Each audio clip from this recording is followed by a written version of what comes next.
ചെയ്ത പാപങ്ങൾ മറന്നു കളഞ്ഞ സ്നേഹമേ.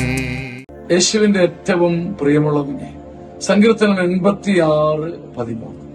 കർത്താവെ, അങ്ങ് എന്നോട് കാണിക്കുന്ന കാരുണ്യം വലുതാണ്. കർത്താവെ, അങ്ങ് എന്നോട് സിമ്പിളി, അങ്ങ് എനിക്ക് വേണ്ടി എക്സ്റ്റെൻഡ് ചെയ്യുന്ന, എന്നോട് കാണിക്കുന്ന കാരുണ്യത്തിന് പ്രത്യേകതയുണ്ട്. അത് വലുതാണ്. എന്റെ എല്ലാ പ്രശ്നങ്ങളെക്കാളും, എന്നെ ചുറ്റുന്ന എല്ലാ ഭീകരതയെക്കാളും ഉയർന്നു നിൽക്കുന്ന നിന്റെ കാരുണ്യമാണ്. എന്റെ കൺമുമ്പിൽ എന്നെ കെടുത്തിക്കളയുന്ന, എന്നെ കെട്ടിവലിക്കുന്ന പ്രശ്നങ്ങളുണ്ട്. പക്ഷെ നിന്റെ കാരുണ്യം അതിലും വലുതാണ്. കർത്താവെ, അങ്ങ് എന്നോട് കാണിക്കുന്ന കാരുണ്യം ഞാൻ ചിന്തിക്കുന്നതിലും ഞാൻ ഇപ്പോൾ അനുഭവിക്കുന്നതിലും വലുതാണ്. അതുകൊണ്ട് തന്നെ ആ വലുതായ കാരുണ്യത്തിൽ എനിക്ക് കിടക്കവിരിക്കാം. ആ വലുതായ കാരുണ്യത്തിൽ എനിക്ക് ഒളിച്ചിരിക്കാം. ആ വലുതായ കാരുണ്യത്തിൽ എനിക്ക് മറഞ്ഞിരിക്കാം. കർത്താവെ, അങ്ങ് എന്നോട് കാണിക്കുന്ന കാരുണ്യം വലുതാണ്. എന്നെക്കാളും എന്റെ പ്രശ്നത്തെക്കാളും വലുതാണ്. നമുക്ക് ഉരുവിട്ട് പ്രാർത്ഥിക്കാം. കർത്താവെ, അങ്ങ് എന്നോട് കാണിക്കുന്ന കാരുണ്യം ഇൻകൺസീവബിൾ ആണ്, വലുതാണ്, ഒരുപാട് വലുതാണ്.